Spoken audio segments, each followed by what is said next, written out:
Hey everyone, welcome back. Ready for another deep dive with me today?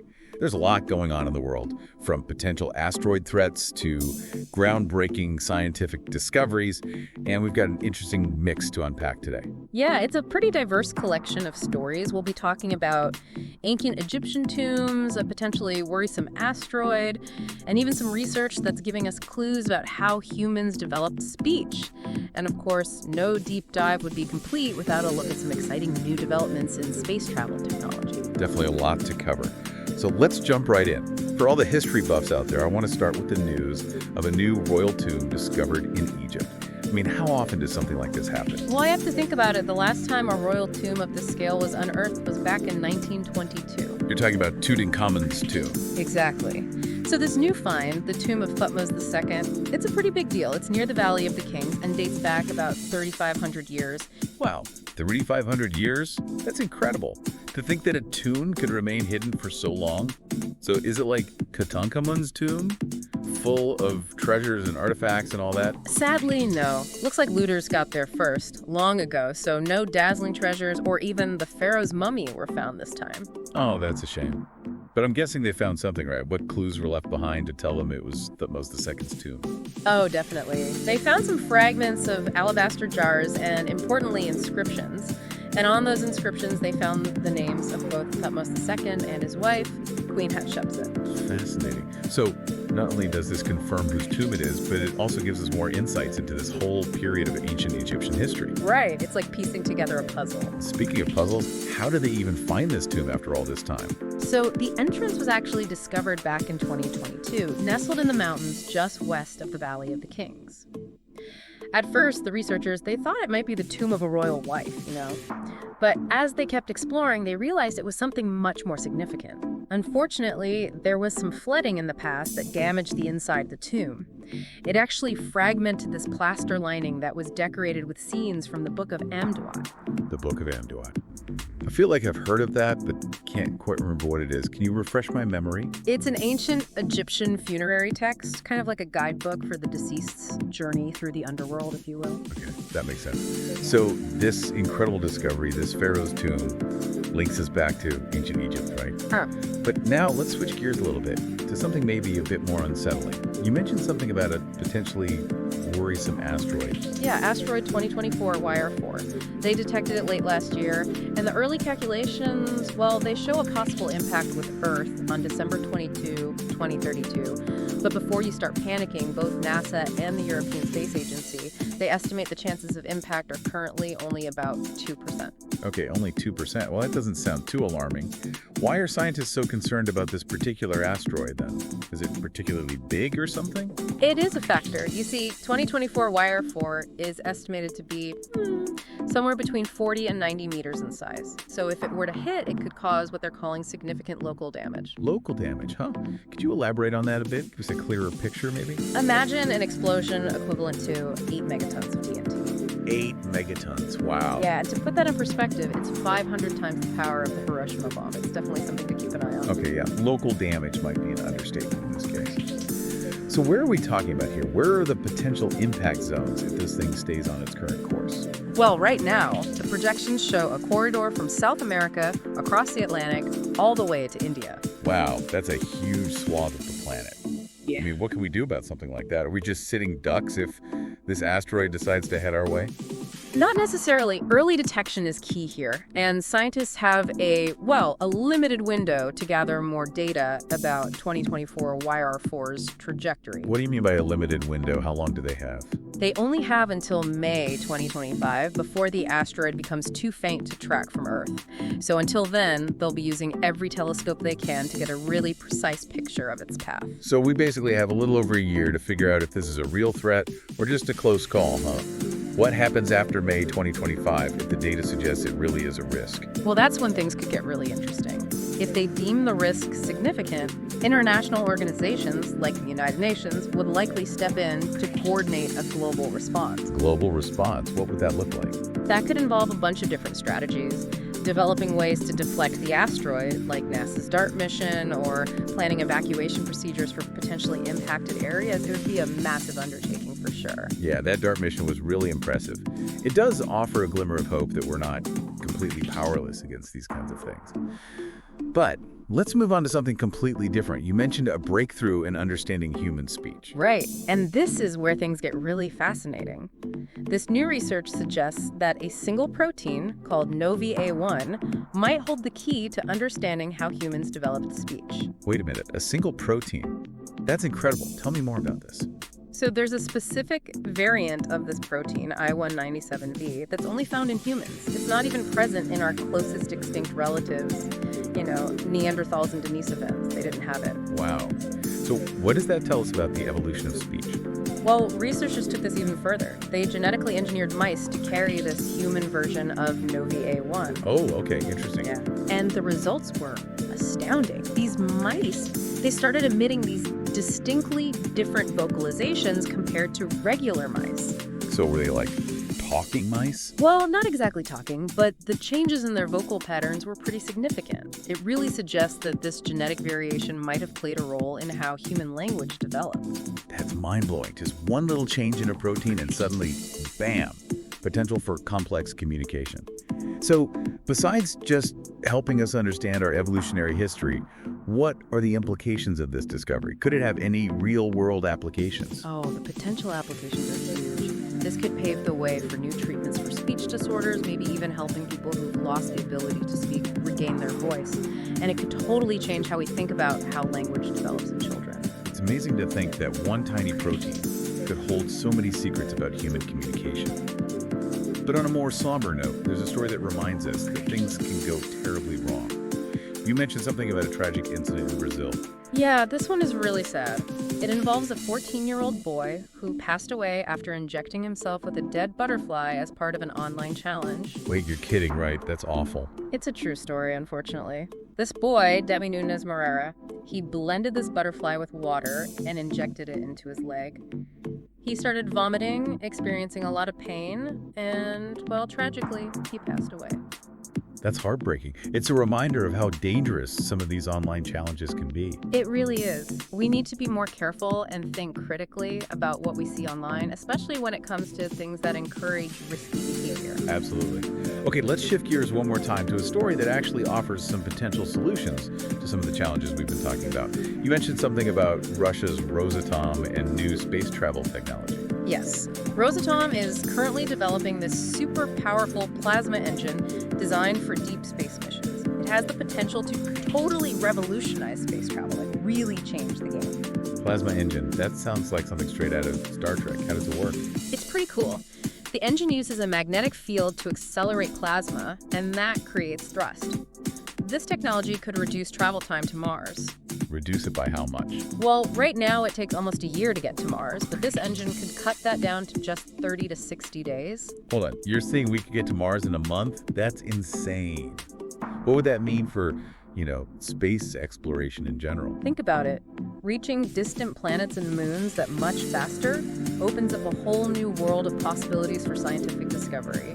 Plus, it reduces those risks that come with prolonged exposure to cosmic radiation, making space travel a lot safer for astronauts. That's amazing. It's hard to believe how quickly technology is advancing. It really is. It shows what humans can do when we set our minds to it. So Rosatom is at the forefront of these new advancements. What else are they working on when it comes to space exploration? They're involved in all sorts of projects. They're working on advanced spacecraft power systems, even laser communication devices for space. They're doing a lot of exciting things. It sounds like they're really committed to making space travel more accessible and efficient. This deep dive has already taken us on quite a journey, from ancient Egyptian tombs to the possibility of zipping around the solar system in a few weeks. It's amazing. It really highlights the incredible range of human experience, doesn't it? It really does. So much to ponder already. But before we move on to the next part of our deep dive, I'm curious. About? Well, as we've been talking about these seemingly unconnected stories, what connections have you been making?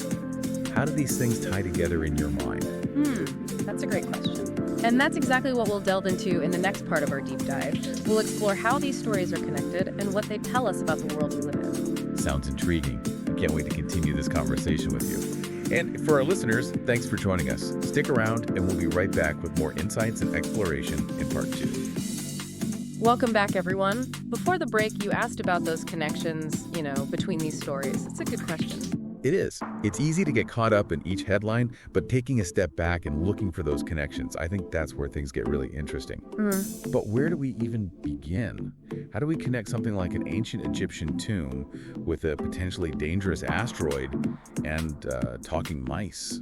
It almost feels like an impossible puzzle. Maybe not as impossible as you might think. One thing that jumps out at me is the idea of exploration. Humans, we have this drive to uncover the unknown, to push those boundaries of knowledge and understanding, right? Okay, see where you're going with this. So the discovery of Tutmosis II's tomb, that speaks to our fascination with the past. It's a real, tangible reminder that there are still mysteries to be uncovered, stories waiting to be told even after thousands of years. Exactly. And it's not just about the past. The asteroid 2024 YR4, well, that represents the exploration of our solar system, the vastness of space, and those potential threats that are lurking out there. Right. And it kind of forces us to confront the reality that we are, in a sense, a cosmic species. What happens out there in the depths of space can have a real impact on us here on Earth. It's a bit humbling, isn't it? It really is. But it also highlights how important scientific advancement is. Without the technology to track these asteroids, we would be completely in the dark about the dangers they might pose. And that brings us to the research on NOVA1, exploring the inner space of our own minds, trying to figure out language and consciousness. Exactly. It's this incredible journey into what makes us human, and it could really change things for us in the future. Imagine what we could do if we truly understood how language works, how our brains create meaning and connect words. It's mind-blowing. Think about it. New therapies for speech disorders, a better grasp of child development, even insights into how AI could communicate better. That's some powerful stuff. It is powerful, but it also reminds us that with exploration, well, there's responsibility. Yeah. And that tragic story from Brazil, well, it illustrates how things can go wrong. It's a hard truth to face. It's a reminder that exploration, whether it's into the past, the depths of space, or even our own minds, can have unintended consequences, sometimes devastating ones. It's a cautionary tale, that's for sure. It shows us the need for critical thinking, media literacy, and fostering a sense of responsibility, especially online where information and misinformation spread so quickly. Absolutely. We need to give young people the tools they need to navigate this digital world safely and responsibly. It's a shared responsibility. Parents, educators, social media platforms, we all have a part to play here. Couldn't agree more. We can't just sit back and watch. We have to be proactive, talk openly and honestly about online safety, and give young people the tools to navigate this complex digital world. Okay, so we've talked about exploration and responsibility, but what about the real-world implications of these stories?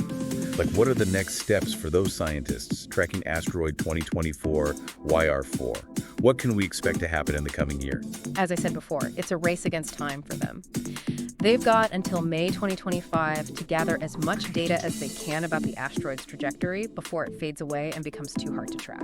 And then what? If they get that data, is there some kind of plan in place if this asteroid really does turn out to be a threat? Yes, there are protocols. If the data suggests a real risk of impact, international organizations like the UN would step in to coordinate a global response.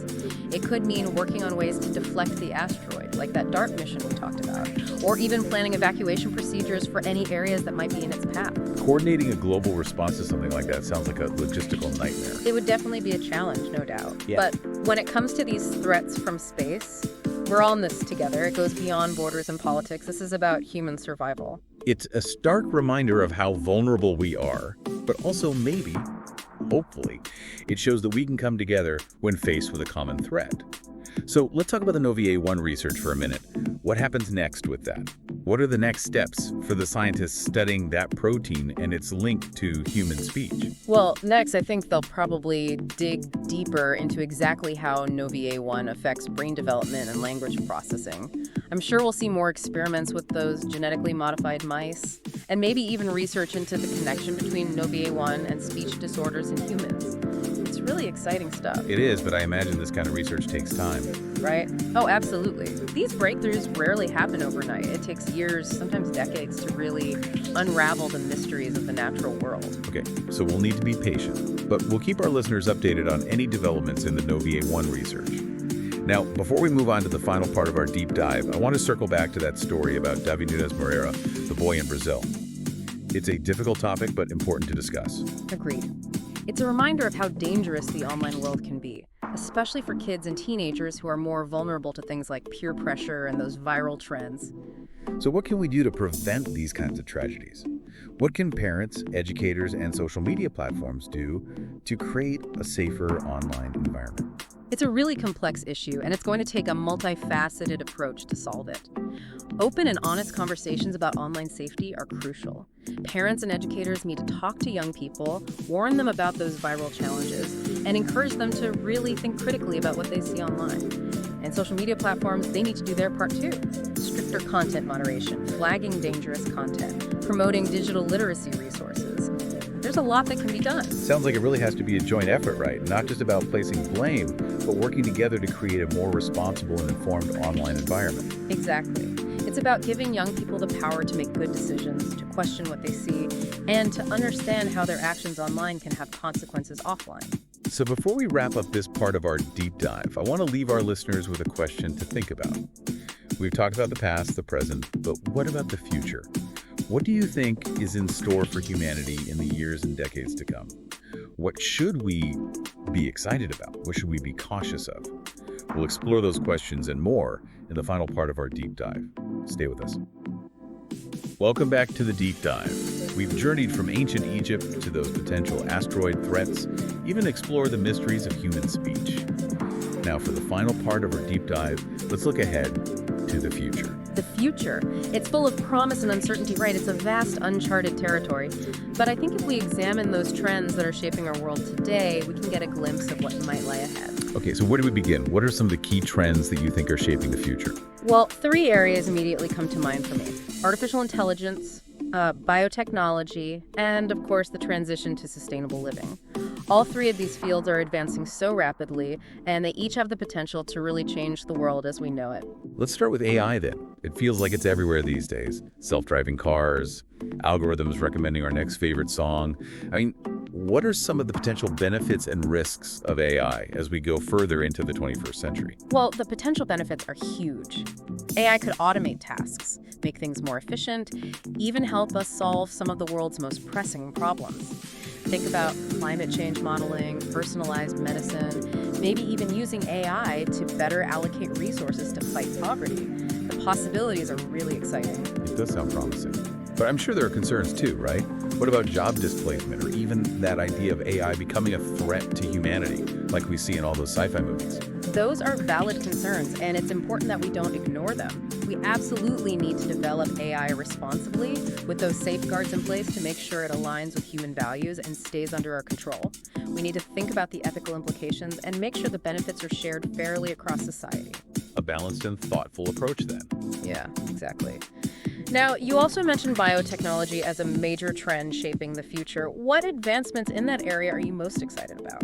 Well, gene editing is pretty remarkable, isn't it? The ability to actually modify DNA with such precision using techniques like CRISPR, it opens up some really incredible possibilities. Curing genetic diseases, developing personalized medicine tailored to an individual's genes, maybe even enhancing human capabilities. It's pretty mind-blowing. It's incredibly powerful, but also potentially controversial, of course. We're talking about the very building blocks of life here. We need to have those open and honest conversations about the ethics of gene editing. Who should have access to it? How do we make sure it's used responsibly and doesn't make existing inequalities even worse? These are tough questions that we as a society need to grapple with as this technology keeps advancing. It sounds like we need to create some kind of ethical framework to guide us as we develop and use these really powerful biotechnologies. Absolutely. And it's a conversation that needs to involve everyone, not just scientists and policymakers. The public needs to have a voice, too. We need to decide together what kind of future we want to create with these tools. Okay, so we've talked about AI and biotechnology, but the last trend you mentioned was the shift towards sustainable living. Given the threat of climate change, this seems especially urgent. What advancements in this area are you most hopeful about? I'm really encouraged by the progress we're seeing with renewable energy technologies. The cost of solar and wind power has dropped dramatically in recent years, making them much more competitive. And we're also seeing breakthroughs in energy storage, smart grids, and sustainable transportation. All of these innovations are key to moving away from fossil fuels and reducing the impacts of climate change. So even though there are serious challenges, it sounds like there's reason to be optimistic too. I definitely think so. Human ingenuity and that drive to innovate, they're constantly pushing boundaries. But we have to approach these advancements responsibly, making sure they benefit all of humanity and protect our planet. Well said.